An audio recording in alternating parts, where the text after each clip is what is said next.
일본 도쿄대학의 뇌과학 교수였던 하야미 사오리. 그녀는 암에 걸려 5년 동안 극심한 고통에 시달렸다.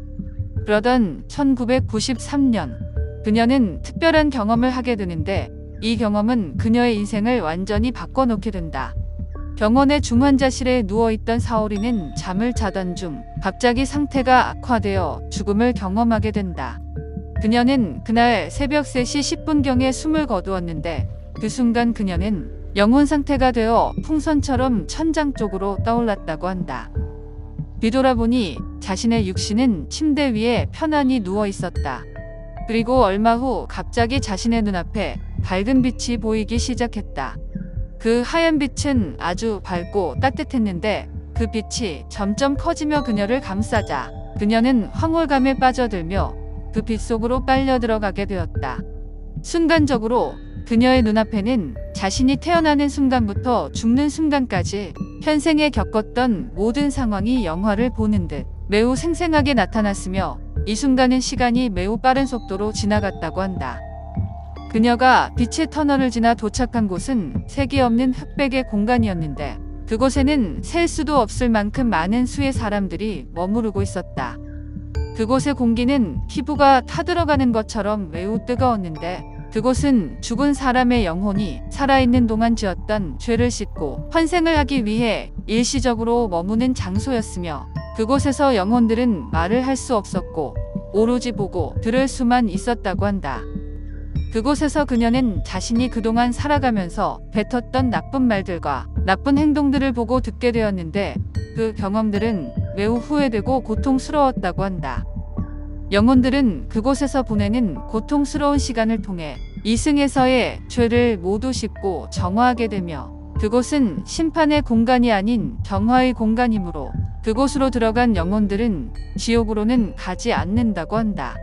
단 죄의 크고 작음과 이승에서 행했던 선행 등 다양한 요소에 따라 그곳에서 머무는 시간은 달라질 수 있다.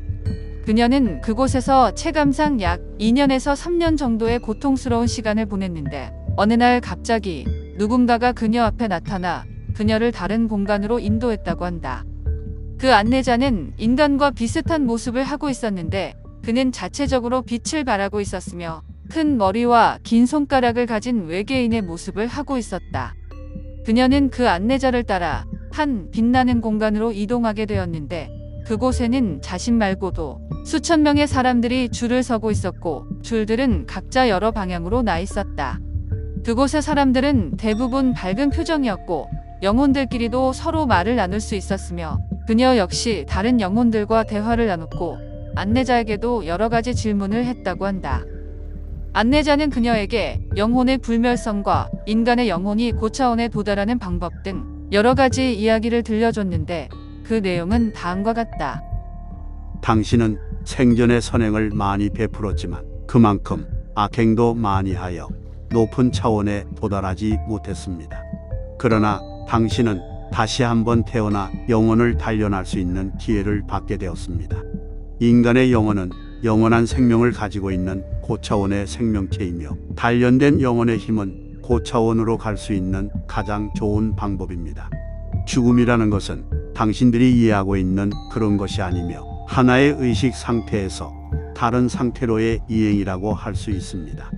이 줄이 당신의 다음 생을 정하게 될 것이며 언제 어디서 다시 태어날지는 당신의 선택에 달려 있습니다. 그녀가 잠시 고민에 빠져 있을 때 그 순간 어디선가 그녀를 부르는 익숙한 목소리가 들려왔는데 그녀가 그 소리가 들리는 쪽을 둘러보니 저 멀리서 10여 년 전 돌아가신 어머니가 환하게 웃는 얼굴을 하고 그녀 앞으로 걸어오고 있었다. 그녀의 앞에 도착한 그녀의 어머니는 밝게 빛나고 있었는데 그녀는 너무 놀라 어머니를 껴안고 눈물을 흘렸다고 한다. 그리고 어머니는 잠깐 동안 안내자와 대화를 하더니 그녀의 두 손을 꼭 잡고 이렇게 말해 주었다.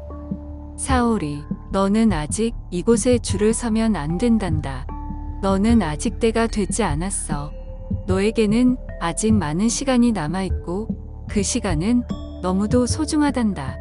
너가 너에게 남은 시간 동안 더욱 선행을 쌓는다면 내가 머무르고 있는 곳에 꼭 도달할 수 있을 거야.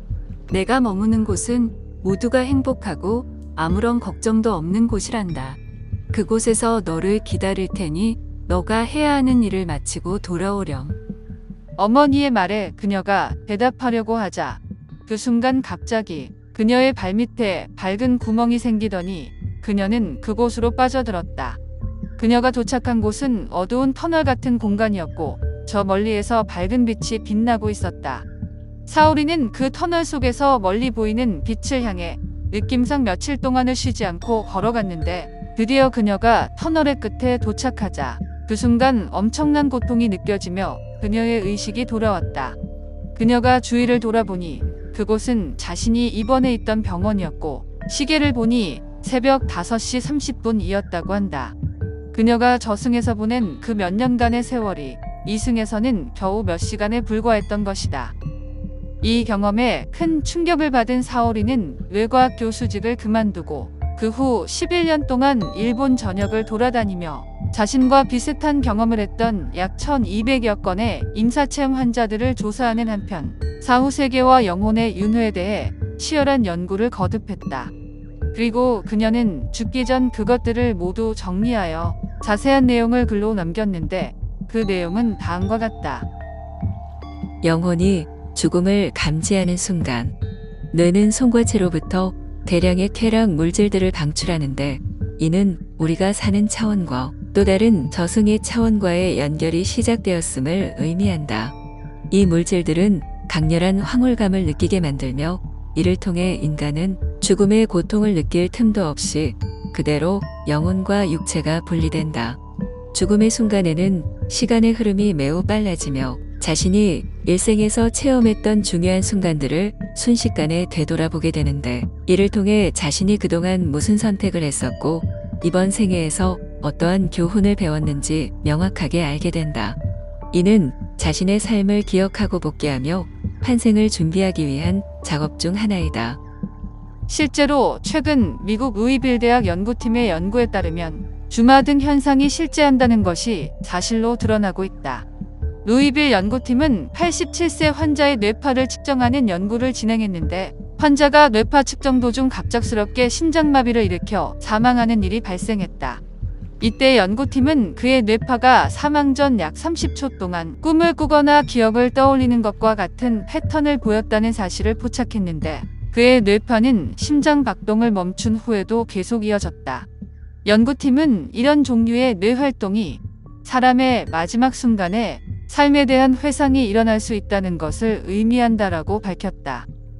또한 사오리의 분석에 따르면 영혼은 육체가 없는 상태에서도 독립적인 사고를 할 수 있는 에너지체라고 할 수 있으며 영혼의 입장에서 보면 죽음은 끝이 아니라 다층 구조로 나누어진 고차원의 세계로 돌아가는 여행의 시작이다. 그래서 고대인들은 사람이 죽으면 돌아갔다라고 표현하는 경우가 많았으며 이는 일본뿐만이 아니라 그리스, 인도, 중국, 한국 등 대부분의 문명에서 발견할 수 있다. 또한 사후에도 인격과 기억은 사라지지 않고 그대로 남아 환생하기 직전까지 이어지는데 천국과 지옥에 머무르고 있는 영혼도 결국에는 일정 기간이 지나고 때가 되면 환생을 위한 작업에 들어가게 되며 이때 영혼은 다음 생에 있을 개인적 임무와 사회적 임무를 부여받게 된다. 그러나 이 임무들은 영혼의 영적 능력과 후천적 노력에 따라 임무 달성의 성과는 달라질 수 있다. 사오리는 이 글을 집필한 후 2년 뒤 암으로 세상을 떠났는데 그녀는 죽기 직전 자신의 형제들과 친구들에게 자신은 절대로 죽음이 두렵지 않으며 영혼의 생명력은 영원하다는 말을 전하고 세상을 떠났다고 한다.